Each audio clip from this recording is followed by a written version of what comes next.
नमस्कार। Asian today की खास प्रस्तुति हलचल कार्यक्रम में आपका स्वागत है। करते हैं शुरुआत आज के कार्यक्रम की। चूरू जिले में ईद उल फितर का पर्व आज हर्षोल्लास के साथ मनाया गया। जिला मुख्यालय स्थित मरकजी पुरानी ईदगाह में हजारों की संख्या में खुदा के सजदे में सिर झुके मुस्लिम समुदाय के लोगों ने नमाज अदा कर सामूहिक रूप से मुल्क में अमन, चैन और भाईचारे के लिए दुआ की। बाद में सभी ने एक दूसरे के गले मिलकर ईद की मुबारकबाद दी। इस अवसर पर ग्रामीण विकास एवं पंचायती राज मंत्री राजेंद्र राठौड़ ने ईदगाह के बाहर मुस्लिम भाइयों को ईद की मुबारकबाद दी और देश व प्रदेश में अमन और चैन की दुआ मांगी। इस अवसर पर सभापति विजय शर्मा, जिला कलेक्टर मुक्तानंद अग्रवाल, पुलिस अधीक्षक राहुल भारत सहित भाजपा और कांग्रेस कार्यकर्ता भी ईदगाह पहुंचे और लोगों से हाथ मिलाकर गले मिलकर ईद की बधाई दी।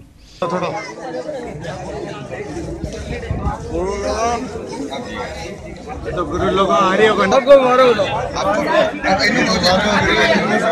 ईद मुबारक हो भाई, ईद मुबारक गुरु, ईद मुबारक हो। पंचायती राज मंत्री राजेंद्र राठौड़ ने कहा कि 30 दिन रोजे रखकर खुदा की इबादत करके आज खुशियों और पवित्रता का पैगाम देने का अवसर है। इस अवसर पर हम अपने आप का मूल्यांकन करें और देश, प्रदेश और शहर में खुशहाली के लिए खुदा से दुआ मांगे। ढेरों सारी मुबारकबाद चूरू वासियों को, प्रदेशवासियों को। ईद का त्यौहार इस देश के लिए, इस प्रदेश के लिए, इस जिले के लिए तरक्की लेकर आए, अमन चैन लेकर आए। वर्षों पुरानी हमारी संस्कृति, गंगा यमुना की संस्कृति बरकरार रहे, सांप्रदायिक सद्भाव बरकरार रहे। मुल्क की तरक्की के लिए हम सब लोग लगें और उस ऊंचाई तक ले जाए जिस ऊंचाई तक हमारे प्रधानमंत्री ले जाना चाहते हैं। प्रदेश आगे बढ़े, वसुंधरा जी का सपना नया राजस्थान बने, इस संकल्प के साथ हम सब लोग आगे बढ़े। ये देश सबका है, ना कोई जाति ना कोई पाति, हम सब देशवासी हैं। सारे लोगों को ढेरों सारी बधाई। पंचायती राज और ग्रामीण विकास मंत्री राजेंद्र राठौड़ ईदगाह में लोगों से मिलने के बाद पार्टी कार्यकर्ता अमजद तुगलक के घर पहुंचकर तुगलक परिवार की खुशियों में शरीक हुए। इस अवसर पर जिला प्रमुख हरलाल सारण, सभापति विजय शर्मा, जिला मंत्री सत्तार खान, भाजपा जिला उपाध्यक्ष सीताराम लोगरिया, असलम खान दिलावर खानी, एडवोकेट शब्बीर खान, पार्षद आसिफ खान टीपू, रमेश शर्मा, सुरेश सारस्वत, हेम सिंह शेखावत, पदम सिंह राठौड़, बसंत शर्मा, जाकिर खान, प्रवीण शर्मा, बाबूलाल शर्मा, सचिन जांगेड़, विनोद राठौड़, भारत पारिक, पार्षद अंतर सिंह सहित काफी संख्या में लोग मौजूद रहे। तुगलक परिवार के मोहम्मद रमजान तुगलक, खालिद तुगलक, महमूद तुगलक, रफीक तुगलक ने सभी का स्वागत किया। सरदार शहर कस्बे की मुख्य ईदगाह में हजारों लोगों ने खुदा की बारगाह में ईद की नमाज अदा कर अमन चैन की दुआएं मांगी। इस मौके पर मौलाना इब्राहिम बहलीम, शेर मोहम्मद के नेतृत्व में हजारों की संख्या में मुस्लिम बंधुओं ने ईद की नमाज अदा कर देश की खुशहाली और अमन चैन की दुआ मांगी। ईदगाह पहुंचे विधायक भंवरलाल शर्मा, भाजपा विधि प्रकोष्ठ के प्रदेश संयोजक शिवचंद साहू, पालिका में प्रतिपक्ष के नेता राजकरण चौधरी, उपाध्यक्ष मुरलीधर सैनी, कांग्रेस के ब्लॉक अध्यक्ष रमेश शर्मा, देहात अध्यक्ष ताराचंद सारण, गांधी विद्या मंदिर के अध्यक्ष कनकमल दुग्गड़, बलदेव सारण, मदन सिंह निर्वाण, जितेंद्र सिंह राजवी आदि ने मुस्लिम धर्मावलंबियों को ईद की मुबारकबाद दी। ईदगाह में ईद की नमाज के बाद बच्चों सहित अन्य मुस्लिम भाइयों ने एक दूसरे से गले मिलकर ईद की मुबारकबाद पेश की। इसी प्रकार रेलवे स्टेशन के पास स्थित ईदगाह में ईद की नमाज अदा की गई, जिसमें बड़ी संख्या में मुस्लिम बंधुओं ने भाग लेकर देश के लिए अमन चैन की दुआ की। इस अवसर पर डीएसपी रघुवीर शर्मा, एसडीएम मूलचंद लूणिया, थानाधिकारी पुष्पेंद्र झाझड़िया, एएसआई विजेंद्र शर्मा सहित अधिकारीगण भी मौजूद रहे। विधायक होने के नाते से मेरी तरफ से, मेरी पार्टी की तरफ से आप सबको मुबारकबाद देता हूँ। मैं अल्लाह ताला से एक ही प्रार्थना करता हूँ कि जो एक महीने तक आपने खुदा की जो खिदमत की है, जो शीश झुकाया है, उसका निश्चित तौर से आपने बिना कोई छोटाबाजी का काम किया है। सुजानगढ़ में आज ईद का पर्व हर्षोल्लास के साथ मनाया गया। ईद को लेकर रात्रि से ही गलियों में सजावट शुरू हो गई। आज ईदगाह में हजारों लोगों ने नमाज अदा की। पूर्व शिक्षा मंत्री मास्टर भंवरलाल मेघवाल, विधायक खेमाराम, सभापति सिकंदर खिलजी, एसडीएम दीनदयाल बाकोलिया, डीएसपी सुखविंदर पाल सिंह सहित अन्य गणमान्य लोगों ने ईद की मुबारकबाद दी।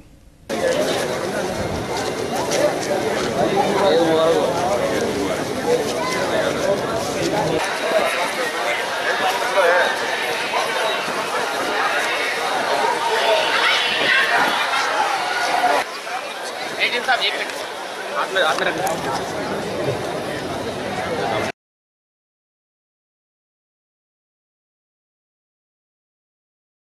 आज इस ईद के पर्व पर सभी सुजानगढ़ के विधानसभा क्षेत्र वासियों को बहुत बहुत ईद की मुबारकबाद देना चाहता हूँ आपको, और इसको बहुत बहुत मुबारक।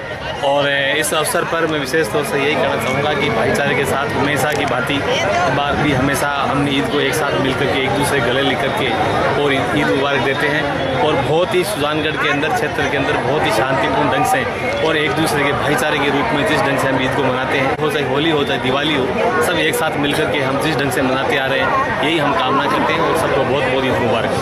ईद का पावन पर्व ये हिंदू मुस्लिम सिख ईसाई सब के लिए एक ऐसा त्यौहार है जिसमें प्रेम का, सद्भाव का, आपसी भाईचारे का और सांप्रदायिक सौहार्द का अगर प्रतीक देखा जाए तो जिस प्रकार से हिंदू में दिवाली का पर्व मनाया जाता है वैसे ही मुस्लिम समाज के अंदर आपको मालूम है ईद का पर्व मनाया जा रहा है। ये रमजान का पवित्र महीना इस गर्मी के अंदर जहाँ 50 डिग्री टेम्परेचर था, हमारे मुस्लिम भाइयों ने पूरे 30 दिन लगातार इस देश में जहाँ 50 डिग्री का टेम्परेचर था वहाँ पे रोजे रखकर इस पवित्र रमजान के महीने के अंदर इस देश की दुआ के लिए, इस देश की सांप्रदायिक सौहार्द के लिए, देश में अमन और शांति के लिए इन्होंने रमजान के अंदर रोजे रखे। आज ईद का पर्व मनाया गया बड़ी हंसी खुशी के साथ। सारे हिंदू भाई, सारे मुस्लिम भाई, सभी प्रकार के सारे लोगों ने मिलकर के इस पावन पर्व के अंदर आज शिरकत की है। और मैं उम्मीद करता हूँ कि आने वाले समय के अंदर ये ईद का पावन पर्व हम सब लोगों के लिए खुशियों से भरा हुआ लाए। अधिकारी सुजानगढ़ में मेरी तरफ से सभी को मेरे भाइयों सभी को ईद मुबारक देना चाहता हूँ। ईद का मतलब भी खुशी होती है। 30 दिन के रोजे त्याग और तपस्या का ये त्यौहार है। 30 दिन के मुसलमान भाइयों ने कितनी प्रकार से अपनी त्याग तपस्या से रोजे किए, रोजे के ऊपर से खुदा ने अपनी ईद बख्शिश की है। इसके मतलब मैं सबको मैं ईद मुबारक देना चाहता हूँ। और इसमें अपने इसी पर ये अपने सामाजिक सौहार्दपूर्ण के गंगा जमुना संस्कृति का एक अच्छा व्यवहार है। सभी मुसलमान भाइयों को गले मिल के आज ईद मुबारक दी जा रही है। बड़े आनंद का उत्सव है। बहुत बहुत अच्छा आनंद अनुभव करता हूँ मैं तो इस प्रकार के त्यौहार आते रहे। जय हिंद, जय भारत। तारानगर की ईदगाह में मुसलमान भाइयों ने ईद की नमाज अदा कर देश में अमन चैन की दुआ की। तारानगर की जामा मस्जिद के इमाम मौलवी हाफिज जाफर ने ईदगाह में नमाज अदा करवाई। इस अवसर पर मुसलमान भाइयों को ईद की मुबारकबाद देने के लिए कांग्रेस की तरफ से पूर्व राज्यसभा सांसद नरेंद्र बुडानिया, पूर्व विधायक डॉक्टर चंद्रशेखर बेद, अमरपुरा धाम के महंत सुरेंद्र सिंह, चूरू के पूर्व सभापति गोविंद महंसरिया, भीम सिंह बीका, पूर्व कांग्रेस मंडल अध्यक्ष शिवभुआन जोशी, जयचंद शर्मा, भाजपा की तरफ से चूरू जिला उपाध्यक्ष महावीर पूनिया, भाजपा नेता राकेश जांगेड़, नगर मंडल अध्यक्ष मोहम्मद तैयब, पालिका उपाध्यक्ष मोहम्मद अयूब पटवा, वासुदेव शर्मा, हरि इंदौरिया सहित काफी संख्या में लोगों ने उपस्थित रहकर ईदगाह में मुसलमान भाइयों के गले मिलकर ईद की मुबारकबाद दी। चुनावी वर्ष में अपने सियासी समीकरण बनाने और बिठाने के लिए आगामी चुनाव को देखते हुए कई नेता जमीन तलाशने के लिए आज ईदगाह के बाहर मौजूद दिखाई दिए, जिसे देखकर लोग चर्चा करते दिखाई दिए। सभी विधानसभा क्षेत्र वासियों को कांग्रेस पार्टी की तरफ से, मेरी तरफ से और सारे कार्यकर्ताओं की तरफ से बहुत बहुत ईद मुबारक।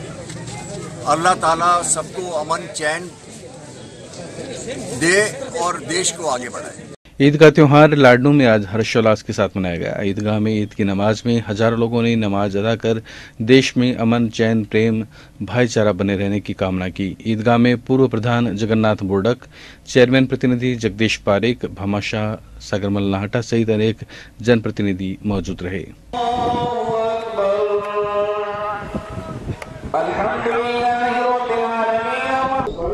आप देख रहे हैं सभी एक दूसरे से गले मिलकर ईद मुबारकबाद दे रहे हैं। आप देख रहे हैं सागरमल जी नाटा सभी को ईद की मुबारकबाद दे रहे हैं।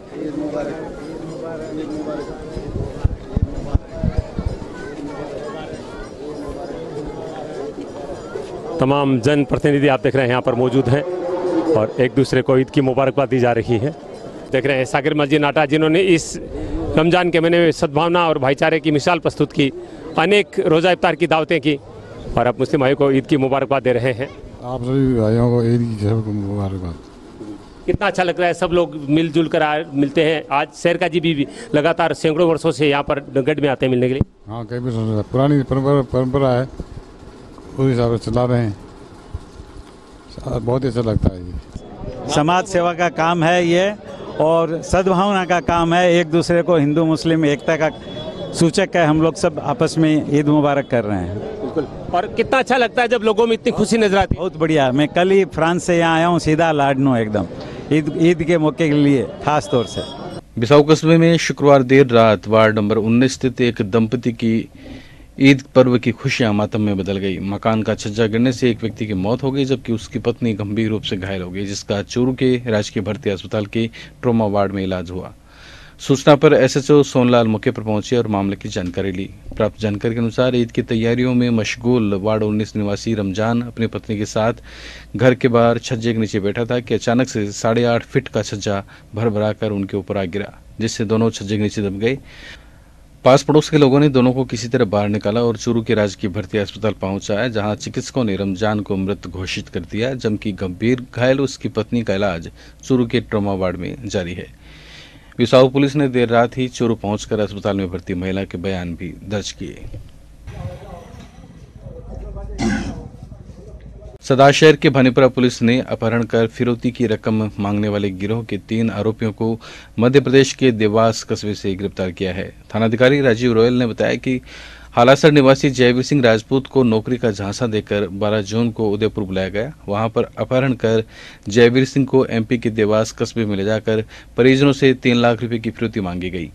फिरौती की सूचना मिलते ही पुलिस अधीक्षक के निर्देश पर भानीपा पुलिस ने कॉल डिटेल के आधार पर देवास कस्बे में पहुंचकर एक होटल में दबिश देकर अपहृत युवक जयवीर सिंह को मुक्त करवाकर आरोपियों को दबोच लिया। मौके से एक अन्य आरोपी फरार होने में कामयाब हो गया, जिसकी पुलिस तलाश कर रही है। बात कर लेते हैं। नौकरी सर मेरी कोई जानकारी नहीं है उससे, मैं जानता तक नहीं। तो संपर्क कैसे हुआ आप इन लोगों के साथ? जी सर, मैं पहले उदयपुर गया था, उदयपुर से, और उदयपुर के लिए मैं सुबह रेलवे स्टेशन पे आया था, और रेलवे स्टेशन पे आके मैं वो तीनों लोग मिले थे मेरे को वहाँ पर। बोला कहाँ का रहने वाला है? मैं बोला मैं तो राजस्थान का रहने वाला हूँ और चूरू जिले से। बोला चलो ठीक है। बोला अगर तेरे को यहाँ पर एमपी में इंदौर में अगर तेरे को आईसरी कंपनी वगैरह की नौकरी दिला देंगे तो ठीक है। 12 तारीख को एक लिखित रिपोर्ट हमारे पास आई थी कि कोई हालासर का कोई जयवीर नाम का लड़का नौकरी करने के लिए उदयपुर जाता है। उसके पास कोई टेलीफोन आता है नौकरी का, तो वो उदयपुर जाता है। वहाँ जाने के बाद में उससे जो नौकरी के लिए जो बुलाते हैं लोग, वो उसे कहते हैं कि 15,000 रुपये दो, फिर आपको नौकरी पे लगा देंगे। तो ये जयवीर लड़का जिसका अपहरण हुआ है, ये कहता है कि मेरे पास 15,000 रुपये नहीं है। तो जिस पर क्या करते हैं कि वो 4 आरोपित हैं, जिसमें 3 को हमने गिरफ्तार किया। वो चारों लड़के इसको वहाँ से उदयपुर से अपहरण करके एमपी में ले जाते हैं और वहाँ पे होटल में बंधक बना के रखते हैं। फिर इनके घर वालों को फ़ोन करके फिरौती की मांग करते हैं कि आपका लड़का हमारे कब्जे में 3 लाख रुपये में, तो तब हम इसे छोड़ेंगे। चूरू में प्रयास संस्थान द्वारा आरडीबी फाउंडेशन कोलकाता के सौजन्य से आयोजित 7 दिवसीय प्रयास आरडीबी चित्रकला कार्यशाला का समापन सूचना केंद्र में आज समारोहपूर्वक हुआ। मुख्य अतिथि जिला कलेक्टर मुक्तानंद अग्रवाल ने इस मौके पर बच्चों के भविष्य के प्रति ज्यादा चिंतित अभिभावकों को संबोधित करते हुए कहा कि हमें समझना होगा कि बच्चों की नैसर्गिक प्रतिभा को अगर विकास मिला तो हो सकता है कि इन बच्चों ही कोई भविष्य का पिकासो मिल जाए। जिला कलेक्टर ने कहा कि इससे पहले अलवर और भीलवाड़ा में रहे तब वहां भी साहित्य उत्सव एवं कला मेले जैसे आयोजन करवाए गए। इसी कड़ी में चूरू अंचल अब उनकी प्राथमिकता में रहेगा। कलेक्टर ने कहा कि ऐसे आयोजन देखकर हर किसी कला रसिक को आगे बढ़ना चाहिए। इस अवसर पर जिला कलेक्टर ने सभी प्रतिभागी बच्चों को सहभागिता प्रमाण पत्र, मेडल एवं बाल साहित्य देकर सम्मानित किया। वहीं जिला कलेक्टर ने प्रशिक्षक रामकिशन अडिग, राजेंद्र सुथार, पुनीत कुमार को भी शाल उड़ाकर सम्मानित किया। समारोह में कार्यशाला के संयोजक डॉक्टर कृष्णा जाखड़ ने अतिथियों एवं अभिभावकों का स्वागत किया। प्रयास संस्थान के सचिव कमल शर्मा ने धन्यवाद ज्ञापित किया और संचालन प्रयास संस्थान के अध्यक्ष दुलाराम सारण ने किया। मुझे बहुत प्रसन्नता हुई आज ये देख के कि वाकई प्रयास संस्थान ने बहुत अच्छा प्रयास किया और जो दुलाराम जी ने मुझे इसकी भूमिका बताई, उसको सुन के मुझे ऐसा लगा कि संसाधन हो ये कोई ज़रूरी बात नहीं है। कई बार संसाधन होने से ज़्यादा महत्वपूर्ण होता है हमारी अपनी इच्छा होना किसी काम को करने की। प्रयास संस्थान जब दुलाराम जी और आशीष जी मेरे पास आए और उन्होंने बताया कि साहित्य के लिए क्या क्या काम ये लोग कर रहे हैं, तो मुझे ऐसा लगा कि चूरू जैसी छोटी जगह पर भी प्रयास संस्थान अपनी एक पहचान बनाने में लगा हुआ है और एक ऐसा ग्रुप है कुछ लोगों का, सेल्फ मोटिवेटेड लोगों का, जो लगातार ये प्रयास कर रहे हैं कि साहित्य को कैसे हम लोग प्रोत्साहित करें, प्रमोट करें। और इस बार इन्होंने कला के लिए यही प्रयास किया है। तुतलाता है, मम्मा मम्मा पापा कुछ करता है तो वो निरर्थक नहीं होता, सार्थक होता है। वो भाषा सीखने की कोशिश कर रहा था। उसी तरह से चित्रों में भी कई बार हमें लगता है कि ये पता नहीं क्या लाइनें खींचता है, उसमें मज़ा नहीं आ रहा। आप उसमें आनंद लीजिए और बच्चे के साथ बात कीजिए। आपका बच्चा बहुत क्रिएटिव होता है। जितने भी बच्चे हैं सारे बहुत क्रिएटिव होते हैं। आप लोग उनको ये जो काम करें उसमें उनकी सहायता कीजिए और उनके साथ बात कीजिए और वो जो शेयर करना चाहते हैं उसको सुनिए। रतनगढ़ के अनेक क्षेत्र में रविवार को विद्युत सप्लाई बंद रहेगी। सहायक अभियंता विनोद कुमार ने बताया कि जोधपुर विद्युत वितरण निगम लिमिटेड रतनगढ़ द्वारा पौदार गेस्ट हाउस के पास लगे ट्रांसफार्मर की वोल्टेज समस्या के सुधार के तहत नया ट्रांसफार्मर लगाया जाएगा, जिसके चलते सुबह 8 बजे से दोपहर 12:30 बजे तक विद्युत सप्लाई बंद रखी जाएगी। अतः इनसे संबंधित क्षेत्र Poddar guest house, Ramchandra park, Ghantaghar, गढ़ चौराहा सहित अन्य संबंधित क्षेत्रों में विद्युत सप्लाई बंद रहेगी। सदा शहर में आमजन के लिए परेशानी का सबब बने आवारा गौवंश के लिए अब कामधेनु सेना आगे आई है।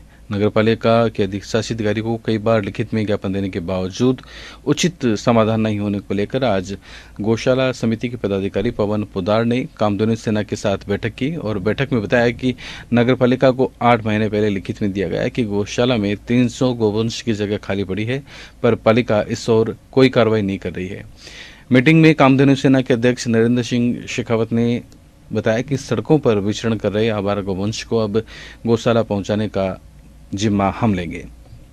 यदि नगरपालिका अब भी नहीं चेतता है तो सेना बड़ा आंदोलन करेगी। आवारा गौवंश को लेकर आपका क्या कहना है? पूरे चूरू जिले के अंदर आवारा गौवंश से आम जनता बहुत ज़्यादा परेशान है। पूरे चूरू जिले में स्थिति ये है कि जिला प्रशासन द्वारा, नगरपालिका द्वारा गौशालाओं को आवारा गौवंश लेने के लिए निवेदन किया जाता है, लेकिन जिले के अंदर आज किस विषय को लेकर यहाँ पर मीटिंग की गई है? आज हमारी कामधेनु सेना इस विषय में चर्चा हुई है कि जो सरदार शहर में आवारा गौवंश घूम रहे हैं, नगरपालिका प्रशासन की ओर से कोई ध्यान नहीं दिया जा रहा है। लेकिन गौशाला समिति के गौ एम्बुलेंस के प्रभारी पवन जी पोदार ने हमको यह लिखित में दिए है कि हम आपके 300 गौवंश जो सरदार शहर से आवारा पशु है वो गौ। भारत विकास परिषद शाखा रतनगढ़ द्वारा महाराणा प्रताप जयंती परिषद के प्रांतीय महासचिव हेमंत जोशी के मुख्य अतिथि में मनाई गई। पूर्व पालिका अध्यक्ष शिव भगवान कम्मा की अध्यक्षता में आयोजित कार्यक्रम के विशिष्ट अतिथि प्रमोद शर्मा, हुक्मचंद गौड़, अवतार सिंह थे। मुख्य वक्ता सत्यनारायण इंदौरिया साहित्यकार ने महाराणा प्रताप की जयंती पर विस्तार से प्रकाश डाला। शाखा के अध्यक्ष वैद्य लक्ष्मीनारायण शर्मा ने स्वागत भाषण देते हुए शाखा का प्रतिवेदन प्रस्तुत किया। कार्यक्रम में उदित नारायण, अश्विनी कुमार पारिक, मदन लाल स्वामी, महावीर प्रसाद भार्गव ने महाराणा प्रताप के बारे में शानदार कविताएं एवं गीत की प्रस्तुति दी। लेकिन मैं निवेदन कर रहा हूँ भारत विकास परिषद के सदस्यों से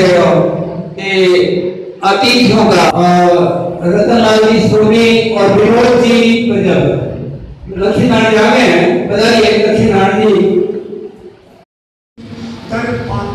आज लड़े कोली जे लड़े आज प्राणों रण में रण क्षेत्र गत शूसी जुमला पीरार इतिहास में खड़गो शुमली काकी जुमला बैशु बदलो येशु धने